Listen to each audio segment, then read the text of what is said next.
Hola a todos y bienvenidos a un nuevo vídeo. Hoy veremos ejemplos prácticos y el proceso paso a paso de cómo se aplican los diferentes métodos de aprendizaje. Primero, identifiquemos con más claridad qué es el aprendizaje supervisado.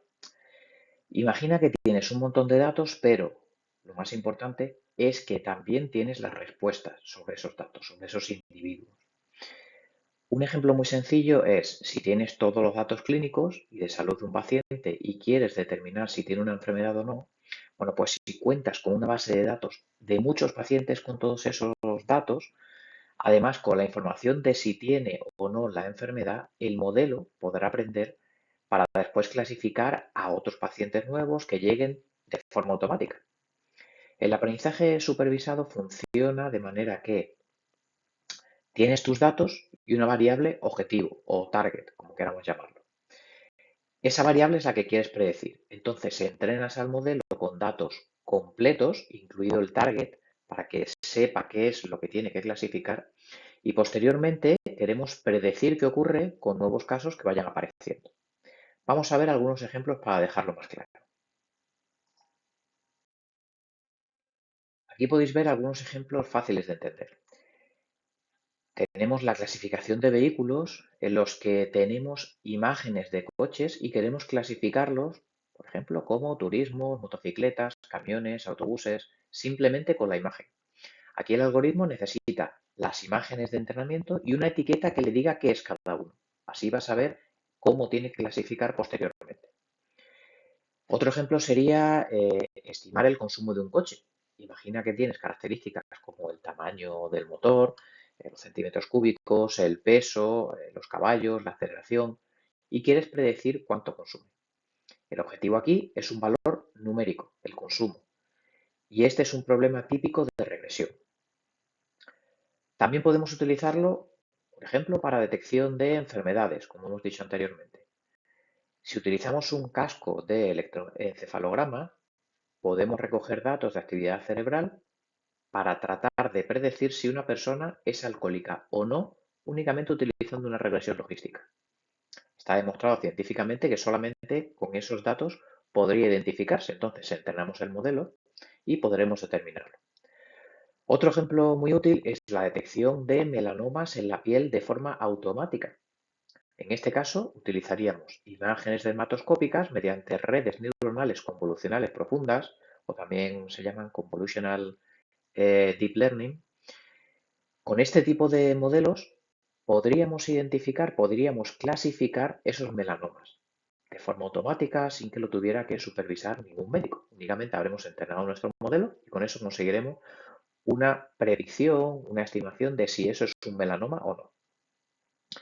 Bueno, como podéis ver en esta diapositiva, los problemas pueden ser muy variados y eso es lo que hace que el aprendizaje supervisado sea tan versátil y tan útil. Para poder construir un modelo de aprendizaje automático, en general, y poder abordar estos problemas, vamos a tener que seguir varias etapas. Nosotros abordaremos las 6 principales que se suelen manejar habitualmente. Habrá que seguirlas como si fuera una receta. Normalmente vamos a tener que seguir una serie de pasos. En primer lugar, tenemos la definición de objetivos. Esta es la etapa donde definimos qué queremos lograr si resolvemos el problema. Imagina, por ejemplo, que eres una empresa y quieres saber cuáles de tus clientes son más propensos a abandonar el servicio o a dejar un servicio que tienen contratado, a no comprar de nuevo un producto. Definir un buen objetivo es crucial porque será la base de todo el proyecto. Algunos ejemplos de estos objetivos pueden ser, pues, predecir el precio de nuestra cartera de pisos si somos un inversor inmobiliario, predecir el precio de venta de un vehículo, que ya puede ser porque lo vendamos o porque queremos comprarlo, si se dedica a eso nuestra empresa. Identificar piezas que no cumplen los estándares de calidad, por ejemplo, en un proceso de fabricación industrial. Evitar que un cliente se dé de baja de nuestros servicios o agrupar clientes para hacerles ofertas según sus características. Basándonos en estos objetivos que hemos planteado anteriormente, podremos pensar cuáles son los datos ideales que tenemos que recoger para poder resolverlo. Entonces, esta segunda etapa será la adquisición de datos. tenemos que buscar los datos adecuados, como he dicho. Entonces, una vez que sabemos qué queremos, vamos a ver cuál es la técnica idónea para recolectarlos, ya sea con una encuesta, con una muestra, con una medición. Y aquí tenemos que hacernos varias preguntas. ¿Cuál será la cantidad suficiente de datos para poder resolver nuestro problema? Si son de buena calidad o quizá también si necesitamos comprarlos, por ejemplo, si necesitamos comprar una base de datos. Sin datos buenos, no importa lo bueno que sea el algoritmo que utilicemos, ni lo avanzado que sea, porque el resultado nunca será satisfactorio. En la tercera etapa, realizaremos la limpieza de datos, análisis, visualización. Aquí hay que comenzar preparando, limpiando y analizando descriptivamente los datos. Vamos a verificar si los datos están completos, si tienen errores, si están en el formato adecuado. También se puede normalizar. Normalizar nos permite observar las variables en una escala comparable, facilitar la interpretación de los resultados o reducir el efecto de los valores atípicos o anómalos. Esta parte de normalización normalmente es un paso que en algunos estudios no se da, pero puede resultar muy importante y muy interesante en los resultados que nos da. Posteriormente, también hacemos un análisis exploratorio para entender las relaciones entre las variables y ver si hay patrones interesantes. Este proceso, que puede parecer trivial, normalmente supone un 80% del tiempo que lleva un proyecto de análisis de datos. Fijaros la relevancia que tiene y el tiempo que se dedica. Nosotros, cuando veamos aquí algunos ejemplos, pues vamos a utilizar datos que ya estén previamente depurados, tratados, normalizados, para, bueno, pues ahorrarnos todo ese tiempo y centrarnos en los modelos, que es lo que nos interesa en este curso. El software estadístico, la verdad que ha facilitado mucho la labor de análisis, entonces nos dejamos mucho tiempo preparar los datos, y para análisis que sean más o menos habituales o que se haya generalizado su uso, vamos a poder hacerlo con diferentes programas estadísticos. Pero los datos deben estar perfectamente limpios y preparados en un formato adecuado para que el análisis posterior sea certero.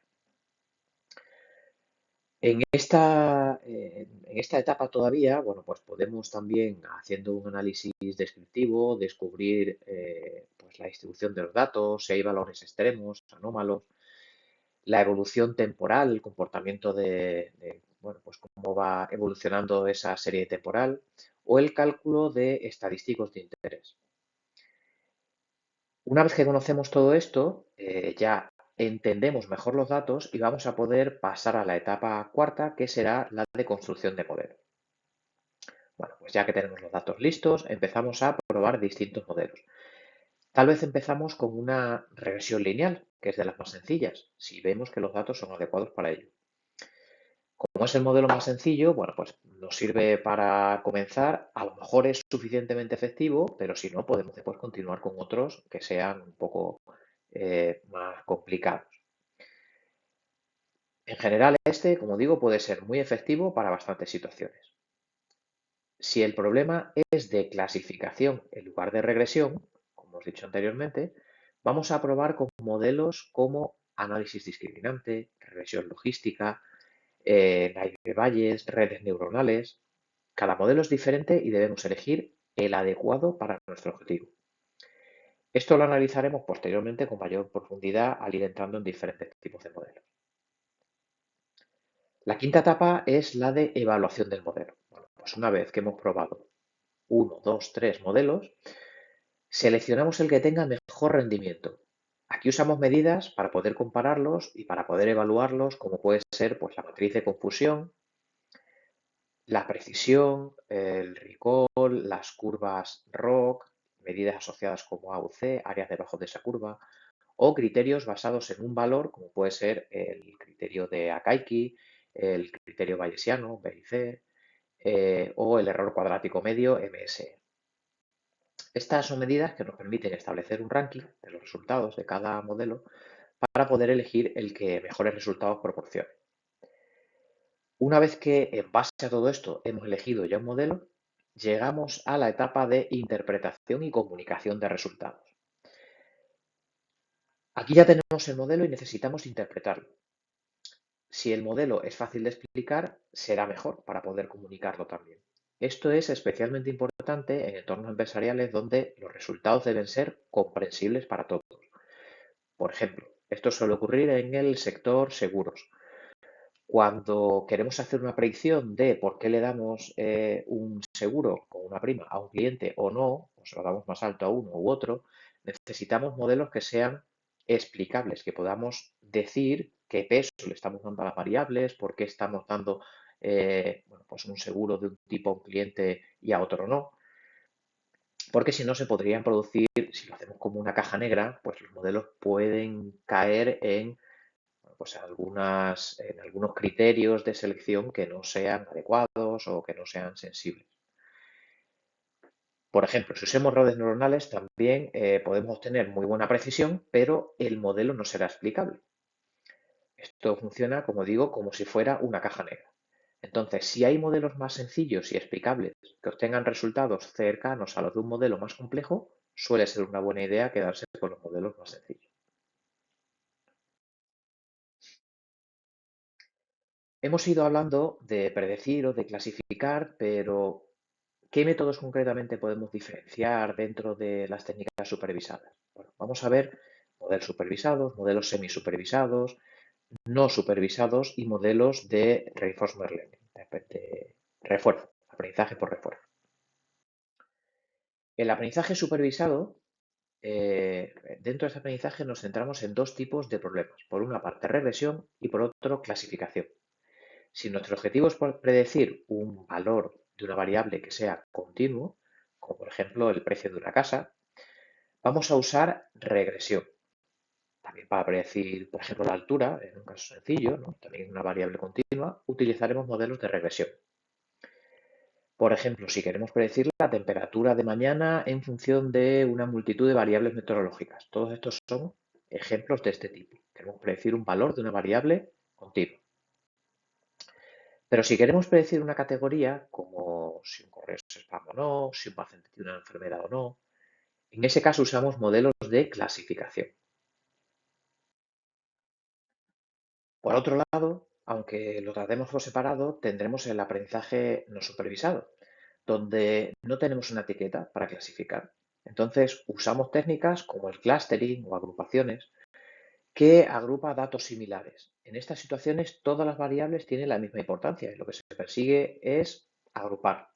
Un ejemplo sería agrupar a clientes según patrones de compra, sin saber de antemano cuáles serán esos grupos. Entonces, tiene en cuenta las variables y en función de eso, de similitudes, va estableciendo grupos y posteriormente tendremos que ver qué características tienen esos grupos que ha encontrado y si son útiles para el negocio, porque pueden ser útiles o no, al no ser supervisados. Además de estos, pues tenemos también los semisupervisados, que tienen algunos elementos etiquetados y otros no. Este sería un modelo híbrido entre supervisado y no supervisado y cuenta con modelos específicos que atienden a estas características especiales.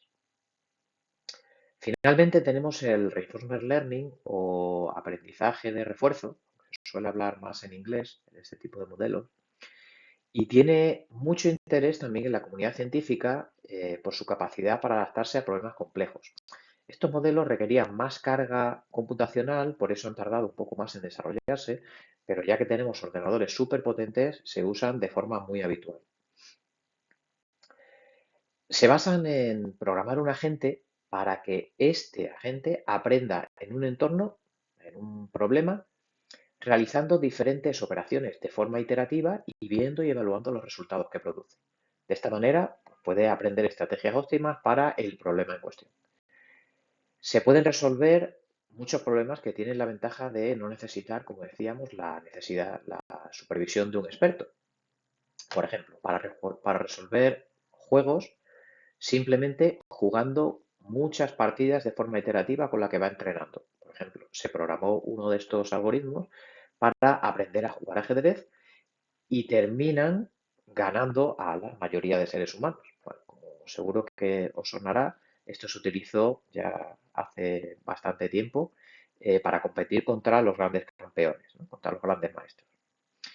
También se puede utilizar para resolver problemas de control que requieren mucha dificultad, muchas variables a tener en cuenta, como puede ser, por ejemplo, la navegación aérea.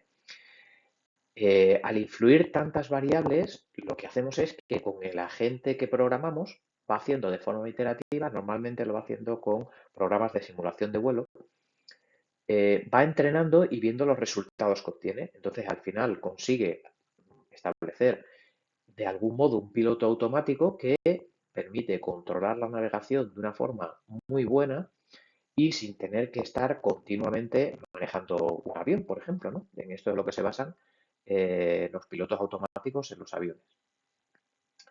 También se pueden utilizar, por ejemplo, para sistemas de fabricación automatizados. Si queremos optimizar ese sistema, va a hacer diferentes pruebas de forma iterativa y al final va a conseguir dar con la forma idónea para poder fabricar.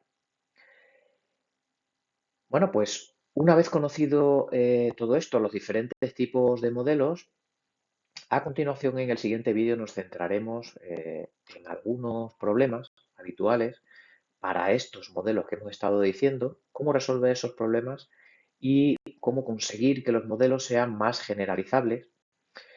Y por último, después de eso, también daremos algunas pinceladas a las principales medidas para evaluar y comparar modelos. Así que el próximo vídeo seguro que os interesa. Teniendo todo esto en cuenta, podéis comentar qué os ha parecido en el foro que tenéis a continuación de esta serie de vídeos, de esta primera parte, y plantear dudas o consultas que podamos debatir.